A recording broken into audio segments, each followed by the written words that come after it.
ಆತ್ಮೀಯರೇ, ಇಂದಿನ ತರಗತಿ ತಮಗೆಲ್ಲ ಸ್ವಾಗತ. ನಿಮ್ಮನ್ನು ಹಂಚಿಕೊಳ್ಳಿರುವ ವಿಷಯವಸ್ತು ಕರ್ನಾಟಕ ಏಕೀಕರಣ ಚಳವಳಿಯ 3ನೇ ಸಂಚಿಕೆ. ಇದು ನೋಡ್ಕೊಂಡು ಬರುವ ಡೆಪ್ಯೂಟಿ ಚನ್ನಬಸಪ್ಪನವರ ಪಾತ್ರ. ಏಕೀಕರಣದ ಕಲ್ಪನೆಯನ್ನು ಕೊಟ್ಟವರು ಡೆಪ್ಯೂಟಿ ಚನ್ನಬಸಪ್ಪ. ಇವರನ್ನು ಕರ್ನಾಟಕದ ಹುಲಿ ಮತ್ತು ಕರ್ನಾಟಕೀಕರಣ ಚಳವಳಿಯ ಪಿತಾಮಹ ಎಂದೇ ಕರೆಯಲಾಗುತ್ತದೆ. ಇವರು ಕರ್ನಾಟಕದಲ್ಲಿ ಮರಾಠಿ ಶಿಕ್ಷಣದ ಬಗ್ಗೆ ಕಿಡಿಕಾರಿ ಅನೇಕ ಕನ್ನಡ ಶಾಲೆಗಳನ್ನು ತೆರೆದರು.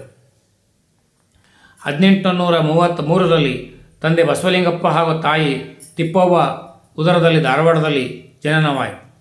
ಮಾತೃಭಾಷೆಯಿಂದಲೇ ನಮ್ಮ ಏಳಿಗೆ ಸಾಧ್ಯ ಎಂದು ಕನ್ನಡದ ಕಂಪನ್ನು ಧಾರವಾಡ, ಬೆಳಗಾವಿ, ವಿಜಯಪುರಗಳಲ್ಲಿ ಸುತ್ತಾಡಿ ಪ್ರಚಾರ ಮಾಡಿದರು. ಧಾರವಾಡದಲ್ಲಿ ಡೆಪ್ಯೂಟಿ ಕಲೆಕ್ಟರ್ ಆಗಿ ಶಿಕ್ಷಣ ಇಲಾಖೆಯಲ್ಲಿ ಸೇವೆ ಸಲ್ಲಿಸಿದರು. DEO ಅಂತ ಹೇಳ್ತೇವೆ, ಡೆಪ್ಯೂಟಿ ಎಜುಕೇಷನಲ್ ಆಫೀಸರ್. ಕರ್ನಾಟಕದ ಮೊದಲ ಶಿಕ್ಷಕರ ಶಿಕ್ಷಣ ಮಹಾವಿದ್ಯಾಲಯವನ್ನು ಸ್ಥಾಪಿಸಿದರು. ಕನ್ನಡದ ಮೊದಲ ಶಬ್ದಕೋಶ ನಿಘಂಟು ಬರೆಯಲು ಕಿಡಲ್ ಅವರಿಗೆ ಸಹಾಯ ಮಾಡಿದರು. ಮಠಪತ್ರಿಕೆ ಎಂಬ ಕನ್ನಡ ಪತ್ರಿಕೆಯನ್ನು ಪ್ರಾರಂಭಿಸಿದರು. 1881ರಲ್ಲಿ ಮರಣ ಹೊಂದಿದ್ದರು.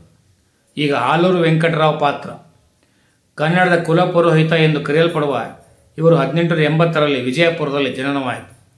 ಇವರ ತಂದೆ ಭೀಮರಾವ್, ತಾಯಿ ಭಾಗೀರಥಿ.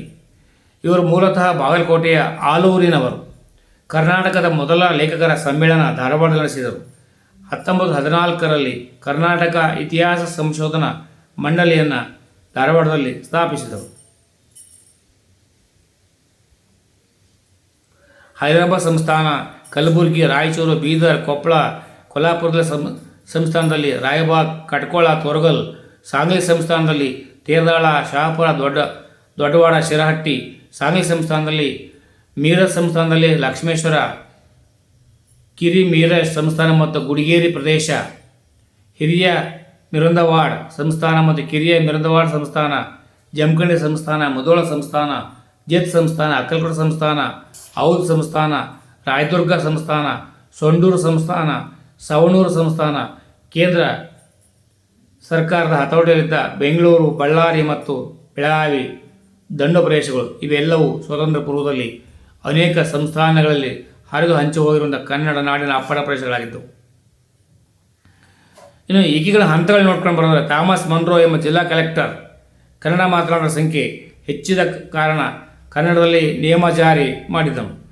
ಜಾನ್ ಎ ದನ್ಲಪ್ ಎಂಬ ಬೆಳಗಾವಿ ಜಿಲ್ಲಾ ಕಲೆಕ್ಟರ್ ಕನ್ನಡವನ್ನು ಆಡಳಿತ ಭಾಷೆಯಾಗಿ ಮಾಡಿದನು. ಇವನಿಗೆ ನಾವು ಕೋಟಿ ಕೋಟಿ ನಮಸ್ಕಾರವನ್ನು ಹೇಳಬೇಕು. ಇನ್ನು ನಮ್ಮ ಕರ್ನಾಟಕ, ಇನ್ನು ನಮ್ಮ ಭಾರತ ಸ್ವತಂತ್ರವೇ ಸಿಕ್ಕಿರಲಿಲ್ಲ. ಆ ಸಮಯದಂಥ ಜಾನ್ ನಿಮೋನು ಎ ದನ್ಲಪ್ ಎಂಬ ಬೆಳಗಾವಿಯ ಜಿಲ್ಲಾ ಕಲೆಕ್ಟರ್ ಕನ್ನಡವನ್ನೇ ಆಗ ಆಡಳಿತ ಭಾಷೆಯನ್ನಾಗಿ ಮಾಡಿದ.